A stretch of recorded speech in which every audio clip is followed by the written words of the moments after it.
नमस्कार खवय्यांनो, राजगुरू रेसिपीमध्ये आपलं स्वागत। आज आपण नवीन पदार्थ करत आहोत, व्हेज हक्का नूडल्स।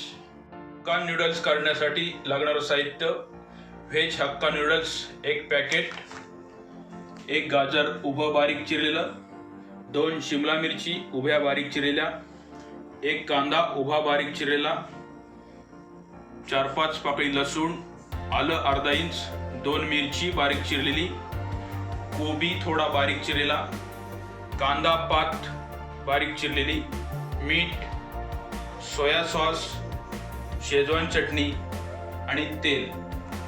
नूडल्स आपण पॅकेट फोडून थोडं बारीक करून घेतलेलं आहे। आता आपण पाणी कढईमध्ये उकळत ठेवलेलं आहे, त्यामध्ये ह्या नूडल्स टाकून 10 मिनिटे शिजवून घ्यायचे आहेत। त्या अगोदर पाणी उकळत ठेवलेलं आहे, त्याच्यामध्ये 1 चमचा तेल टाकायचं आहे।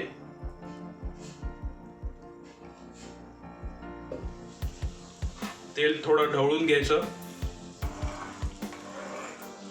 आणि त्यामध्ये ज्या नूडल्स आपण बारीक केलेले आहेत त्या टाकून घ्यायच्या आहेत आणि 10 मिनिटं शिजवून घ्यायचं आहे।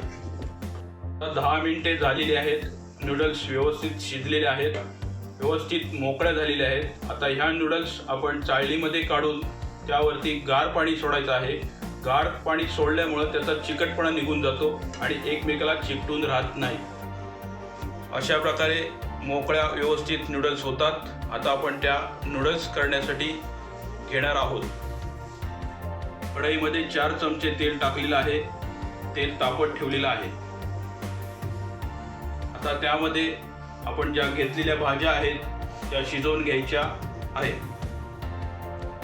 गाजर टाकत आहोत,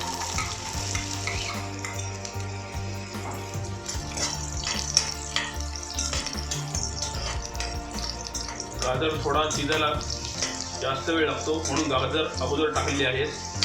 गाजर थोडी शिजली की त्यामध्ये शिमला मिरची, कांदा आणि कोबी टाकून घ्यायचं आहे।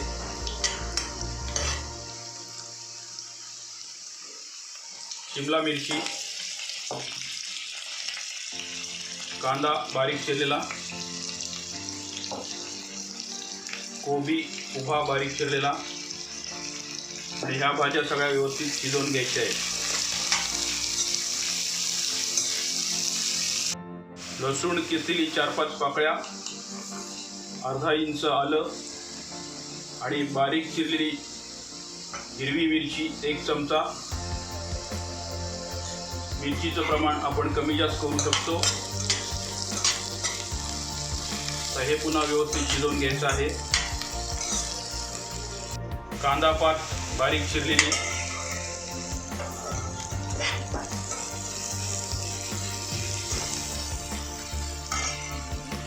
सोया सॉस 1 चमचा,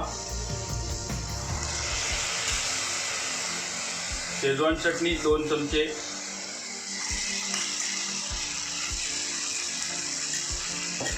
हे व्यवस्थित मिक्स करून घ्यायचं आहे। चवीप्रमाणे मीठ टाकून घ्यायचं आहे।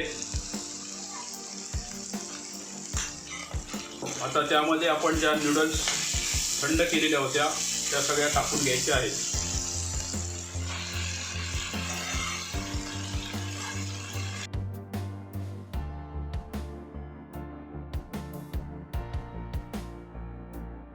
छानपैकी सुंदर असे हक्का नूडल्स तयार झालेले आहेत, ते आता आपण सर्व करणार आहोत।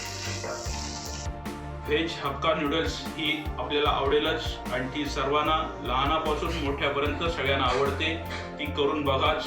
आवडल्यास लाईक करा, शेअर करा आणि चॅनलला सबस्क्राईब करा। धन्यवाद।